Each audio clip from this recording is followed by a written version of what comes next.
चला तर आज आपण उपवासाचे लाडू कसे करायचे ते बघणार आहोत। हे लाडू चवीला तर अप्रतिम असे लागतातच, पण तोंडात टाकताच अगदी विरघळतात। हाय हॅलो नमस्कार, मी मधुरा सौजी किचन मध्ये तुम्हा सर्वांचं अगदी मनापासून स्वागत। तर हे लाडू अतिशय पौष्टिक आहे।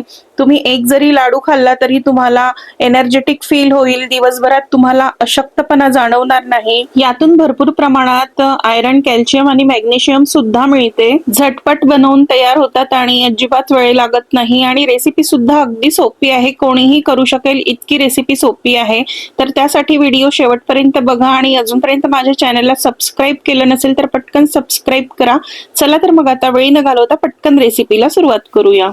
तर इथे मी 1 कप शेंगदाणे घेतलेले आहेत आणि वजनी प्रमाणाचं 200 ग्राम इतकं आहे।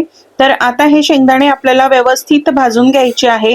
शेंगदाण्यामध्ये अजिबात कच्चेपणा राहायला नको, तर खरपूस असे शेंगदाणे आपल्याला भाजून घ्यायचे आहेत। तर याचे जे साल आहे ते क्रॅक होतपर्यंत आपल्याला हे शेंगदाणे व्यवस्थित भाजून घ्यायचे आहेत।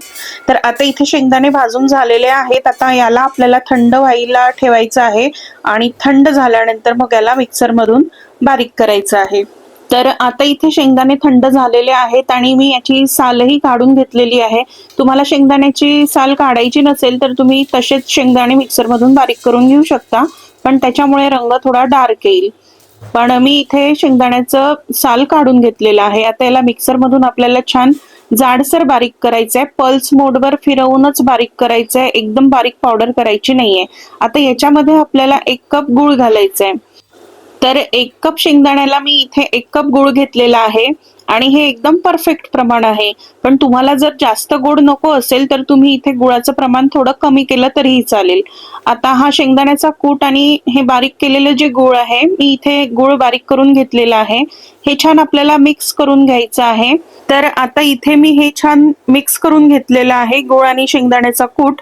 आता हे आपल्याला मिक्सर मधून बारीक करायचंय। तर आता हे जे मिश्रण आहे हे मी मिक्सरच्या भांड्यात घालते आणि याला मिक्सर मधून बारीक करून घेते।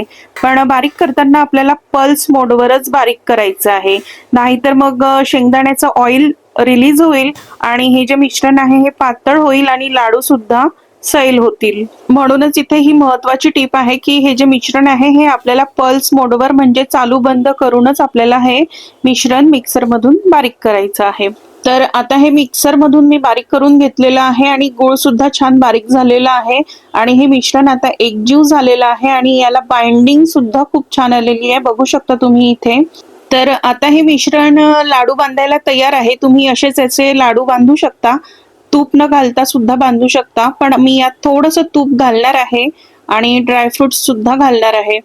तर अगदी थोडंसं तूप आपल्याला यात घ्यायचंय। तर 1 ते 2 चमचेच तूप मी इथे घेतलेलं आहे आणि यात हे आपल्याला थोडेसे ड्रायफ्रुट्स फ्राय करून घ्यायचे आहे बदामी रंगावर आणि त्यानंतर आपल्याला हे ड्रायफ्रुट्स या मिश्रणामध्ये घालायचे आहेत। तर इथे ही स्टेप पूर्णपणे ऑप्शनल आहे। तुम्हाला तूप आणि ड्रायफ्रुट्स घालायचे नसेल तरी तुम्ही असेच लाडू बांधू शकता। तर आता हे छान मिक्स करून घ्यायचं आणि आता याचे आपल्याला लाडू बांधायचे आहेत। तर तुम्ही इथे बघू शकता लाडू इझिली बांधला जात आहे आणि अजिबात त्रास होत नाही आहे, पटकन त्याला शेप येतो आहे। तर अशाच पद्धतीचं आपल्याला हे मिश्रण हवं आहे आणि अशाच पद्धतीने मी इथे हे सर्व लाडू तयार करून घेतलेले आहेत आणि रंग सुद्धा खूप छान आलेला आहे आणि खूप छान दिसत आहे। तर तुम्ही सुद्धा आषाढी एकादशीला हे लाडू करून बघा, खूप झटपट बनवून तयार होतात, अजिबात त्रास होत नाही, चवीला सुद्धा अप्रतिम असे लागतात। तर कसा वाटला तुम्हाला आजचा व्हिडिओ कमेंट करून मला नक्की सांगा। व्हिडिओ आवडला असेल तर व्हिडिओला लाईक करा, शेअर करा, माझ्या यूट्यूब चॅनलला सबस्क्राईब करा, फेसबुकवर पाहत असाल तर पेजला फॉलो करत राहा। भेटत राहू अशाच नवीन नवीन रेसिपी सोबत, तोपर्यंत बाय, धन्यवाद।